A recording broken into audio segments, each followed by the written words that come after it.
Welcome to the Second Reading Podcast from the University of Texas at Austin. The Republicans were in the Democratic Party because there was only one party.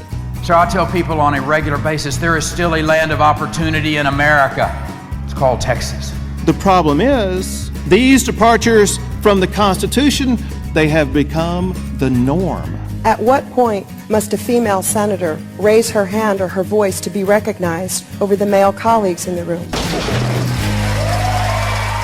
Hi there, and welcome back to the Second Reading Podcast. This is Jim Henson again, and this week, as promised last week, we have a special presentation of the Tribcast as the Second Reading Podcast. So what follows was recorded at the Texas Tribune. It features myself, Ross Ramsey, Daron Shaw, and Josh Blank talking about the just-released University of Texas Texas Tribune Poll.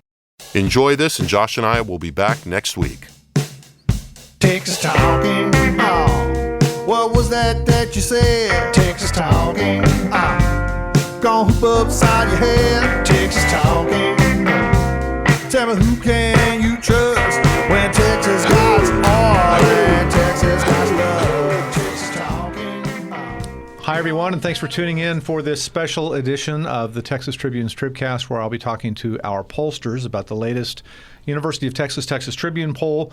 We'll get going here right away. I'm Ross Ramsey. It's the third Tuesday of June with a special edition. I'm joined by Daron Shaw, government professor at the University of Texas at Austin and co-director of the poll. Jim Henson down there, co-director of the poll and head of the Texas Politics Project at the University of Texas at Austin. How long's your business card? And the longest business card of all, Josh Blank, manager of polling research at the Texas Politics Project at the University of Texas at Austin. Any more to it? It could be. That's the whole thing. So we rolled the poll out over 4 days like we usually do. We started with the President of the United States, and who remains popular. Yeah. 5 months in, he looks pretty much like he did 5 months back and like he did on Election Day. The numbers held pretty well for him. Yeah, I think the interesting thing that you've seen nationally is, of course, the absence of any kind of honeymoon period for Trump.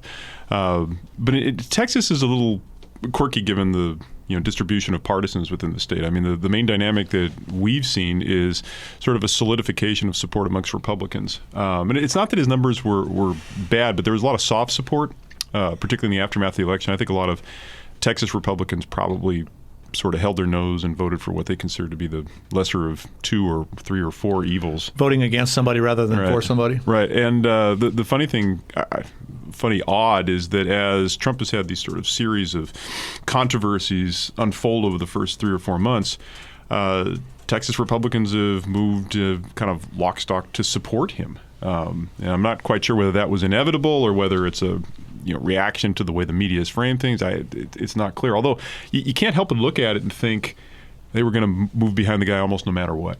I mean, it just has that feel to it in some ways. Yeah, and I mean, I think to some degree the reaction to these results are not surprising in that, there's this idea that he's had a rough go of it to start the administration. So, shouldn't you see some, reduction in his support?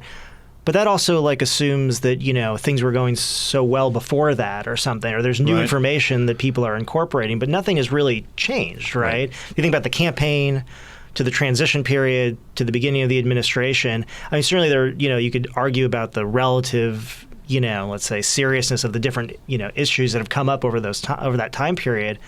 But it's not as though Republicans in Texas are learning new things about this is sort of the Donald argument Trump. that the ingredients were right there on the side of the box the whole time. Yeah. Yeah, and I would point out that there are, his overall numbers moved not at all statistically there, but there was a little bit of a wavering in the intensity. His strongly approves went down decently. I don't remember how much. Yeah, and that's similar to what's going on in national polling. Right, and so I think we would expect that to happen. But yeah, I mean, I think overall, there's partisanship is driving this, and any idea that somehow Republicans in the state are changing their attitudes towards Trump and sitting around pining for Ted Cruz isn't happening. I don't recall a lot of state-level polling data from previous administrations. The idea of a honeymoon is old, right? But the idea of polling the magnitude of the honeymoon is relatively new. So we have some decent numbers at the national level.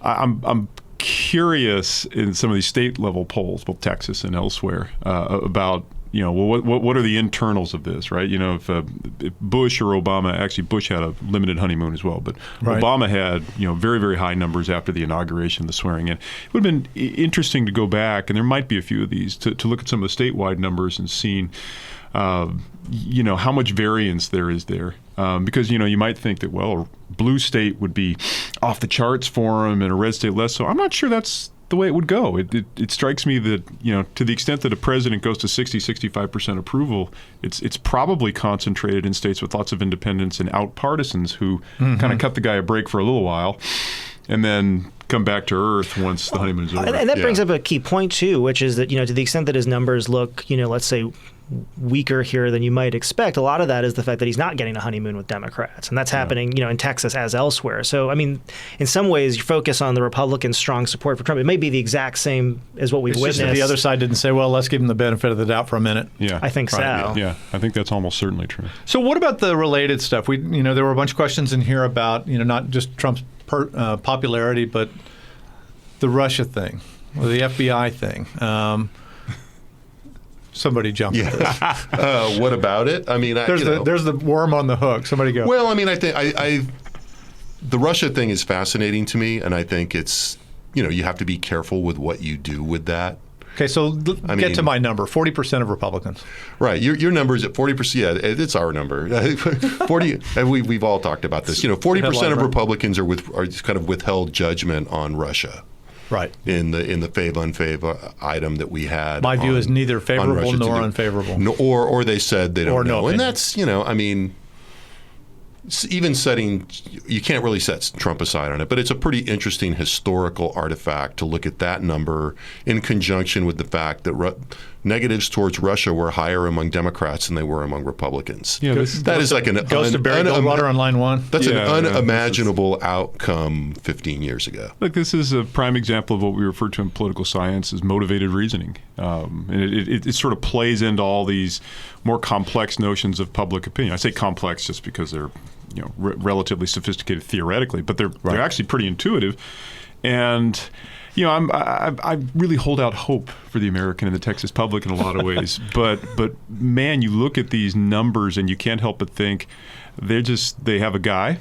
Right. Their guy is in. Their guy has taken a position, and they would rather sort of adapt their position on Russia, change their attitudes on Russia, than change their attitudes on their guy. And it's not just the right. It's the left as well. Jim and I grew up during, Rocky IV, formative film. It's just hard for me to imagine, Republicans suddenly deciding that, Putin, we should work with him, and it's odd. For those of us who came of age during the Reagan Apollo Creed guy, huh? And the Democrats and the liberals are the hawks now. Yeah, right. Russia's bad, and the world is upside down. But it again, I think, is an example of the public responding to the stimulus provided by elites. Right. Yeah. Right. The Texas voters don't seem convinced that this election influence thing is a thing. The results there were a little bit mixed, and again, a lot of partisan leaning. Well, there was a lot of partisan leaning. Going back to the point. Right. Yeah. All the way through this poll. Just put a marker in there. All the way through this poll, through this and through issues, the separation by flag is really, really strong. It seems to be. Yeah, and more so maybe in Texas than we're used to. Maybe a little bit, but a matter of degree, not difference. Yeah. Well, I think on the red meat issue, so what we're talking about here, the stuff that gets nationalized, that is by definition nationalized. Yeah. The Russia stuff, the meddling in the election. I only say that. And I appreciate Josh's skepticism, but I only say that because Texas Democrats. But Texas Democrats. However, he just lied on a national podcast. Yeah, they tend not to drive the agenda, and so they in a lot of ways they're reactive to issues that Republicans want to talk about. And a lot of those issues are kind of, Republicans like to put out issues that are sort of divisive to Democrats. Yeah. Well, to split the difference, I think what I would say is that it's more on the national issues than it is on the state stuff. I agree with that. It's evident in some of the state stuff, but it really still is more powerful on the national things. As we get into the issues, we'll see some of the issues it's not quite as pronounced, but it is something that we see pretty consistently. Republicans are driving the agenda here, obviously, and so it's not surprising to see Democrats generally dissatisfied with those items. But the issue here that we would kind of always have to bring up, for people who aren't attuned to this, is the Texas Democrats just tend to be a little bit more conservative. So, that's why I say it's more of a degree thing than an outright difference. I mean, generally you see a certain amount of conservative Democratic support for the Republican agenda. It's minimal, but it's there, right? It's not non-existent. It's in this poll there's probably a little bit more just clear separation than we normally see. Definitely on the national stuff and a little bit on the state stuff, but it's still there. But as you look at it, and you look in social media, and you look at some of the responses as we've released the polling this week.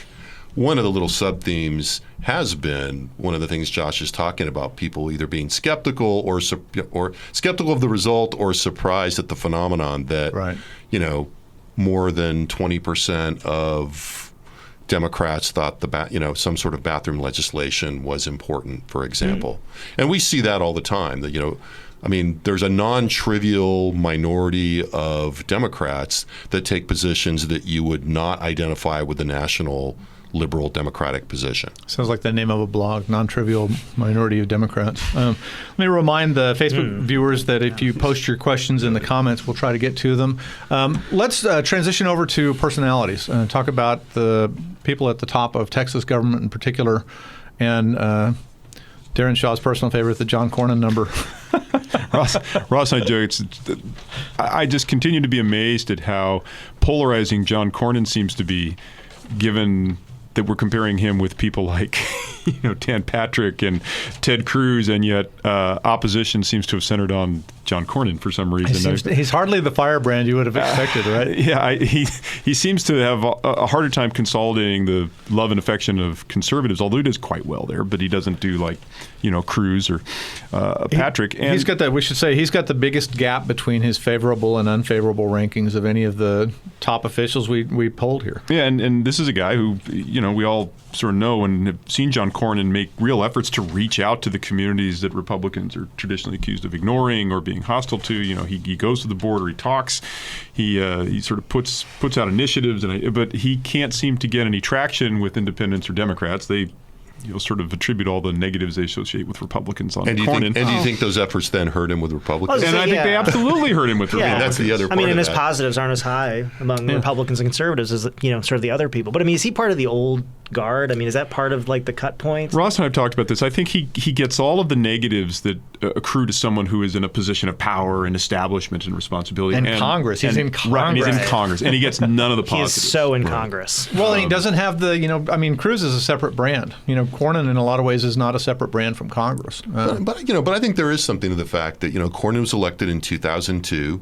He succeeded with a very different kind of formula than the people that are in office now have succeeded with.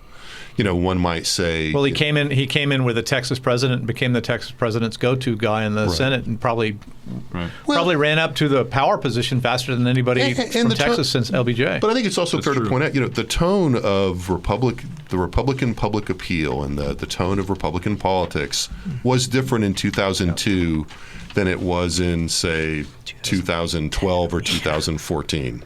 No, there's no question. I think, and we don't want to look. It's not that Cornyn is unpopular. He has, he's certainly not underwater in terms of his favorability ratings. But you look at the internals, and he doesn't have the love and support of the Tea Party. The Tea Party is a 2010, 2011 phenomenon. That's 8 years after Cornyn kind of reaches power. Right. So you're saying he's a pre-existing condition? Yeah, he's 48. He's 40 by comparison. He's 48 favorable or 48 positive job approval, 41 negative among Tea Party identifiers. Cruz is 88.7. Wow. Yeah. So Cruz and Patrick, there was an interesting number on Cruz and Patrick here, and it was that they were both very strong with Tea Party Republicans and less strong than I might have anticipated with non-Tea Party Republicans. They're still strong, but their base within the Republican Party seemed a little narrower than I guess I thought it probably was, especially in comparison with Greg Abbott. Yeah, I think one of the really fascinating things that emerges out of 2016 is the diversity of the Republican coalition, and nationally. So nationally, you have these sort of what I would just call traditional businessman Republicans. You've got the Tea Party Republicans, and now you've got what we used to call Reagan Democrats, but now we just refer to them as sort of less attitudinal diversity, just to be clear. Less well educated. Yes. I think now we just call them Republicans. Yeah, right. But they're not major players in Texas. That element of the Republican coalition is not here in force the way it is in Ohio or in Kentucky or in Wisconsin or Michigan. And so we still have this kind of bifurcated Republican Party where it's the more firebrands. And then you do have this, just to put a visual in, I think of these sort of Dallas businessmen. Chamber of Commerce types. Chamber of Commerce Republicans. And I don't think they've never been, they're certainly not Trump supporters. I think they're a little uneasy with Cruz and they're a little uneasy with Patrick. And, when your party is, a 55-60% majority party. And it's interesting because it's ideological. It's not economic per se. Because when you look at sort of the college-educated, non-college-educated Republicans, there's no difference here. There's not much difference. Democrats, it's a huge thing. That's a whole other thing. But we don't really have that. Here it is this sort of what Republicans choose to identify with the Tea Party versus those who don't. And they're actually there. You do see some of these pretty serious differences in attitudes. But we should also point out that, none of these people that may find Cruz and Patrick not exactly to their liking, they're not voting for Democrats at all. Right. What do these numbers tell you about 2018, both in terms of matchups statewide and at the top? I guess we saw it. We didn't do any head-to-heads in this poll, but we did do. What do you think of Ted Cruz? What do you think of Beto O'Rourke, the likely Democratic challenger at this point? Yeah, I think what I've seen between the Godzilla February versus Bambi is this? Yeah, between the February and the June poll, what you've seen is, first of all, nobody knows who Beto O'Rourke is. Right.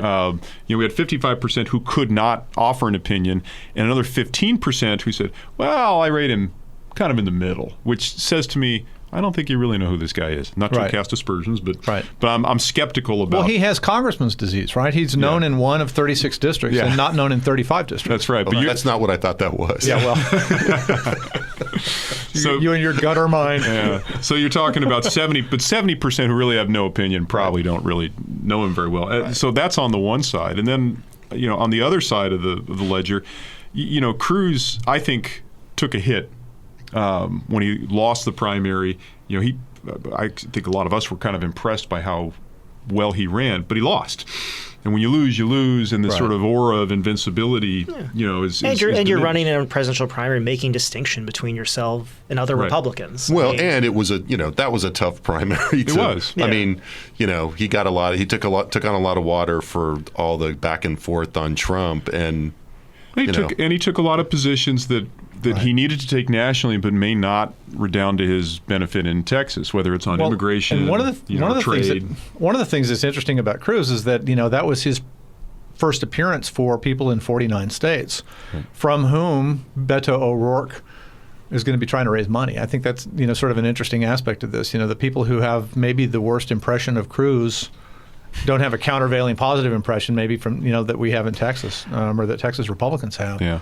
But I think, the rebound you've seen, and as Jim and Josh correctly point out, it's not like Trump was unfavorably viewed by, Texans. He won the state pretty easily. And but there has been a consolidation around these sort of traditional Republicans. And I think if there were a window, it looks like it's closing quickly. In Texas, that is, at the statewide level. I mean, you could see something shake up, but right now, I don't know that coming out of this session, there's a lot of momentum within Texas for particular Democratic candidates to mount a real credible challenge in a very tough environment. That's a really measured way of putting that. Yeah.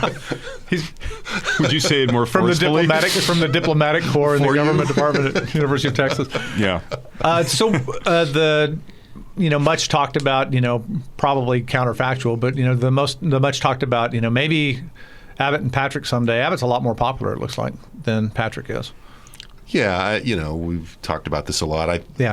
I think these numbers are, there's a little bit of good news here for the lieutenant governor. His name recognition went up. About 10 points. A bit, and that's, I think, what... It's been hard fought. One of the things he was after, but he had to try, and it hasn't been without a cost. Yeah. Right, because not all of that increase in name recognition has been positive. Right. Yeah, but he's fine with that. Yeah, I mean, the negative, name aggression is, but I mean, a bunch of Democrats, having negative attitudes towards the lieutenant governor is not a problem for him, especially since he's trading it off with more Republicans having positive views. But yeah, I mean, we've gone back and forth in this. I mean, I think, Greg Abbott is pretty formidable looking at his public opinion numbers, looking at his campaign bank account. Right. And this is obviously one of the, parlor games in the 10 square blocks surrounding us. Right. But, it's hard to imagine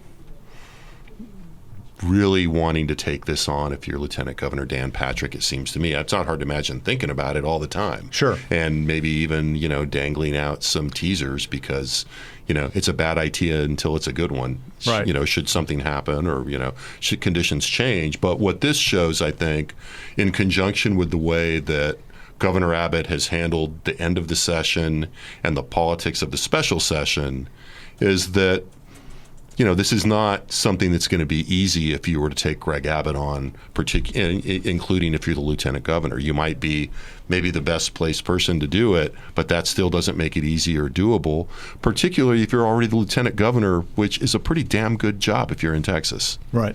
Yeah. Let's jump into some issues. We're going to be in special session in less than 4 weeks, I guess, with a bunch of stuff. We polled a bunch of issues, but let's start with a couple that are, kind of at the top of that special session agenda, bathrooms and property taxes. And I guess, to some extent, religious conscience, religious beliefs versus discrimination laws. Somebody want to jump at one of those?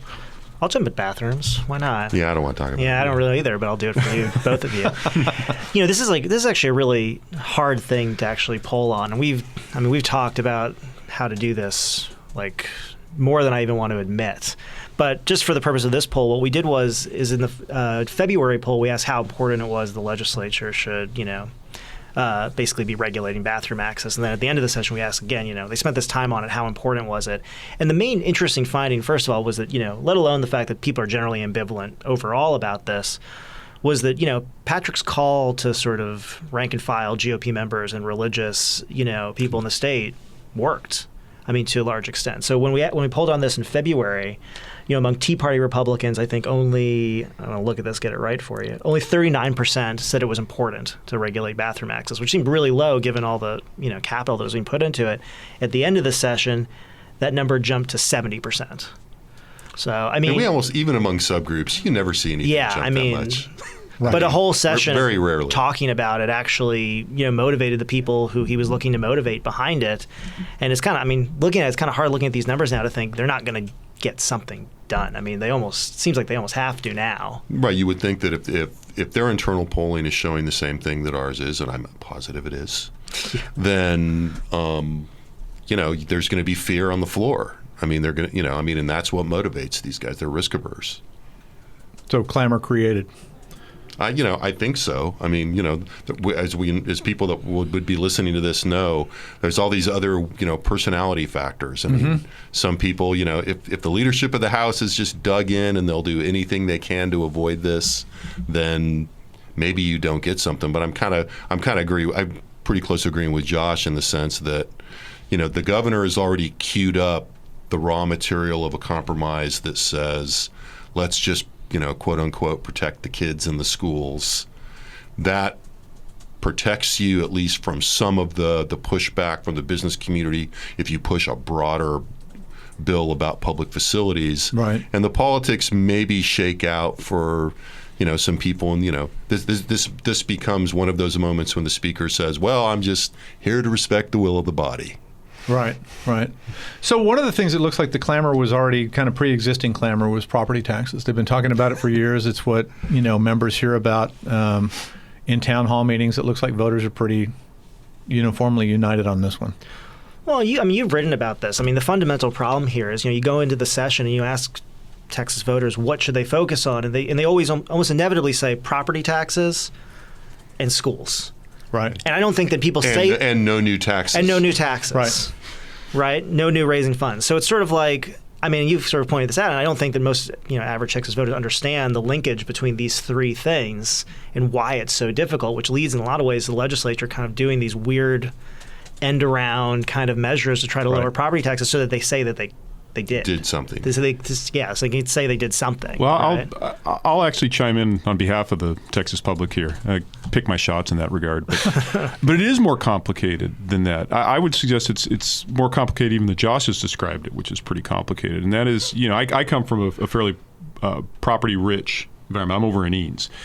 And Eanes, look, voters basically look at this and they say, if you give whatever you cap it at, that's what they're going to increase the property tax to in any given cycle. So there's a sensitivity to this. They know that reflexively, whatever the top limit is what they're going to do. Right. And you don't have a lot of control over that. Now, there's no income tax.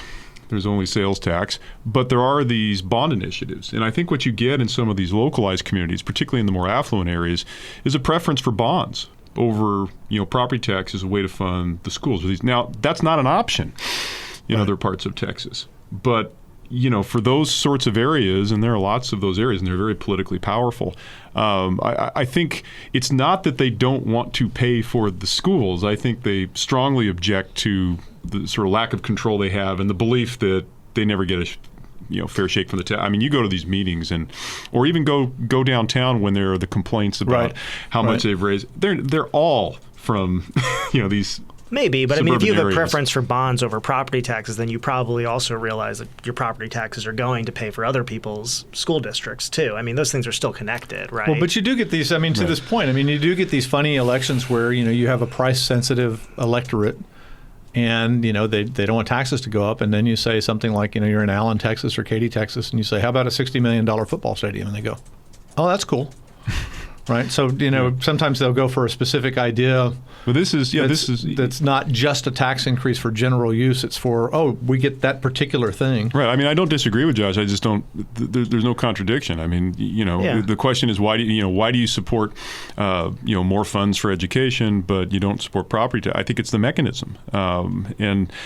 I think what's become interesting in Texas politics is the extent to which these local bond initiatives become very interesting strategic games in which the local school boards will laden into these bond initiatives, four things that voters really like, and then one thing they don't necessarily like, whether it's, a particular one thing the board really wants. Yeah, exactly. Right. And then the question is, are you willing to support the $30 million bond initiative, even though it's got X in it? And that's become a lot of the action when it comes to taxes in Texas. Yeah, I mean, this is one of the few areas where I feel bad for the Texas legislature, just in that, I mean, it's just this sort of thing where they're basically tasked every session with somehow trying to lower property taxes, right? Right. And they can't do it. And they have to come up with some convoluted way to do it. And then at least as far as we've tested it in the past, if they do accomplish it, people kind of don't really notice, because it doesn't work that way, because the property rates go or the property values go up, and then we start all over again. We've just got a couple of minutes left. I want to at least scratch the paint on this one, because it's the kind of issue that I think is going to keep turning up. Religious beliefs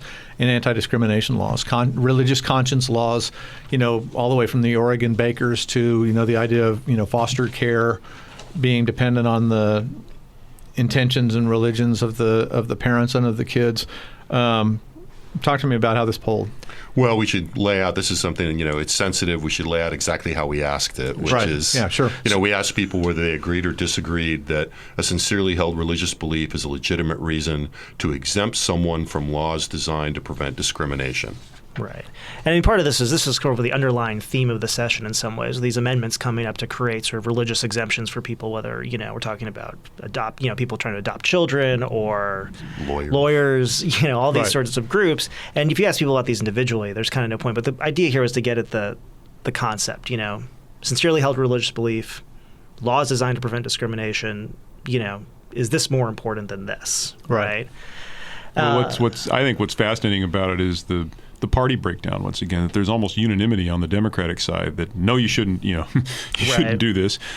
And on the Republican side, you see a little more heterogeneity, right? A little more difference. And I think the two reasons for this are fairly obvious. On the left, I think for most Democrats, for most liberals, this is simply, a matter of discrimination. It's rule of law. You can't discriminate against people. And I think the issues that come to embody this are issues where the left is fairly unified. I would be interested if the frame were to change, if there was some high-profile issue or episode where, say, it was Islamic belief, or there was a racial or ethnic minority practicing a particular. Well, an interesting one would be the original conception of sanctuary cities. Yeah. Should a church be exempt from enforcing, immigration? But as it stands right now, the marker issues are all, kind of framed. They're the sort of religious conservatives attempting to get around, as they see it, some sort of law, and the left just has no tolerance for that particular kind of application. Whereas on the right, there's this sort of, belief, respect for rule of law, right, which is part of the, if we believe the political science literature, the conservative orientation. But then there's also this, attachment to religious preferences and respect for the sort of freedom of religion. And so it sort of divides the right, but at least as currently framed, the left is fairly unified on One of the really interesting aspects to look at this is look at non-college educated Republicans and college Republicans. So among non-college educated Republicans, it's split 39-39. Among college educated Republicans, 55 agree that it's okay. And for religious to trump anti-discrimination. Yeah, so in this case, more college education actually, my gut feeling of this is that, there's a kind of more organic intellectual training among college-educated Republicans to sift this out a little bit. That's interesting. Yeah, I think that's one of the most interesting results in the poll. That's why I'm going like this. Thank you. Well, no. It's the liberalizing effect of education, except with that final pitch for higher education. We'll close it there. That's all the time we've got. If you like listening to the Tribcast every week, please do us a favor and leave us a review on iTunes. Our regular Tribcast will be tomorrow at about noon. Actually, a little bit early tomorrow. Those ratings help us reach more listeners like you. If you valued the Tribune's nonprofit, nonpartisan newsroom, please consider making a donation at support.texastribune.org. All of our poll results, the questions, the crosstabs, and all of that are online at texastribune.org and at the Texas Politics Project. Jim Henson's eyebrows almost went through his hairline there. Thanks to Shiny Ribs for our music. On behalf of Daron, Josh, Jim, and our producers Todd and Bobby, this is Ross. Thanks for listening. Texas talking. Texas talking. Texas talking. Texas talking. Texas talking. Talk about Texas talking, baby. Texas talking. About that TikTok, baby. Texas talk. Don't let me see you cry. Yeah, that's cool. I like paper in front of me. I like to crinkle it so it comes up real clear on the podcast. There you go.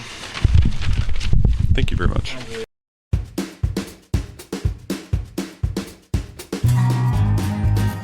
The Second Reading Podcast is a production of the Texas Politics Project and the Project 2021 Development Studio at the University of Texas at Austin.